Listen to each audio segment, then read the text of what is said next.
ஒரு முறை விவசாயி ஒருவர் தன்னுடைய கழுதையை விற்றுவிட தீர்மானித்தார். அருகிலுள்ள கிராமத்துக்கு தன் கழுதையையும் மகனையும் அழைத்துக் கொண்டு சென்றான். அவர்கள் இருவரும் கழுதையை இழுத்துக்கொண்டே நடந்து போனார்கள். அவர்கள் செல்லும் போது அதை பார்த்த வழிப்போக்கர் ஒருவர் இவர்களை பார்த்து சிரித்தார். கழுதை சும்மாதானே போகுது, யாராவது ஒருத்தர் அது மேல உட்கார்ந்து போலாம்ல என்றார். அதுவும் சரிதான் என்று தந்தை மகனை கழுதையின் முதுகில் ஏற்றிவிட்டார். சிறிது தூரம் சென்றதும் எதிரே வந்த ஒருவர், அட என்னப்பா, வயசானவரை இப்படி நடக்க வச்சுட்டு நீ கழுதை மேல ஏறி வரியா? இது உனக்கே நியாயமா இருக்கா என்று அந்த விவசாயி மகனை பார்த்து கேட்டார். உடனே மகன் கீழே இறங்கிக் கொண்டு தந்தையை கழுதை மீது அமரச் சொன்னான். தந்தையும் அவ்வாறே செய்தார். இப்படியாக இன்னும் சிறிது தூரம் பயணித்த பிறகு வேறொருவர் தந்தையை பார்த்து கடித்து கொண்டார். அட என்னையா நீங்க, இப்படி சின்ன பிள்ளைய நடக்க விட்டுட்டு நீங்க கழுதை மேல பயணிக்கலாமா என கேட்டார்.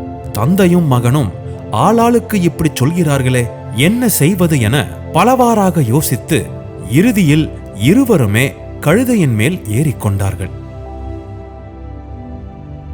சிறிது தொலைவு சென்றதும் 2 பேருமாக கழுதை மீது அமர்ந்து செல்வதை பார்த்த சிலர், அட கொடுமையே, இப்படியா இந்த வாயில்லா பிராணியை துன்புறுத்துவார்கள்? உங்களுக்கெல்லாம் இரக்கமே இல்லையா என எள்ளி நகையாடினர். அவர்கள் பேச்சை கேட்டவுடன் விவசாயிக்கு மிகவும் கோபம் ஏற்பட்டது. உடனே இருவரும் கழுதையின் மீதிருந்து கீழே குதித்தார்கள். மனம் குழம்பி போன தந்தையும் மகனும் கழுதையை தூக்கிக் கொண்டு செல்வதுதான் சிறந்தது என்று அவர்கள் இருவரும் தீர்மானித்தனர். மிகவும் சிரமப்பட்டு கழுதையின் கால்களை கட்டிய பிறகு ஒரு கொம்பில் அதை கட்டி அதை தோளில் தூக்கி வைத்துக் கொண்டு அவர்கள் தொடர்ந்து நடந்தனர். கிராமத்தை அடைவதற்கு முன்னால் ஆற்றின் மீதிருந்த ஒரு பாலத்தை அவர்கள் கடக்க வேண்டியிருந்தது.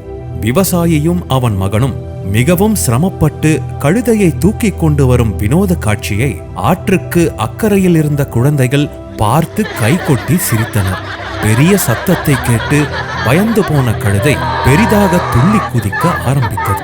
அதை தூக்கி கொண்டு வந்த தந்தை மகன் இருவரின் பிடியும் நடுவியது. அந்த பரிதாபமான கழுதை ஆற்று நீரில் தூக்கி எறியப்பட்டது. கால்கள் கட்டப்பட்டிருந்ததால் அதனால் நீந்த முடியவில்லை. இப்படி சுயமாக சிந்தித்து முடிவெடுக்காமல் அடுத்தவர் சொல்வதை கேட்டால் தங்களுக்கும் அடிபட்டதோடு கழுதையும் இறந்து போய்விட்டதே என கவலைப்பட்டபடியே நடந்தனர். ஒவ்வொருவருக்கும் ஒவ்வொரு கருத்து. எல்லோரையும் திருப்திப்படுத்த முடியாது. சொல் புத்தியை விட சுய புத்தி மிகவும் அவசியம்.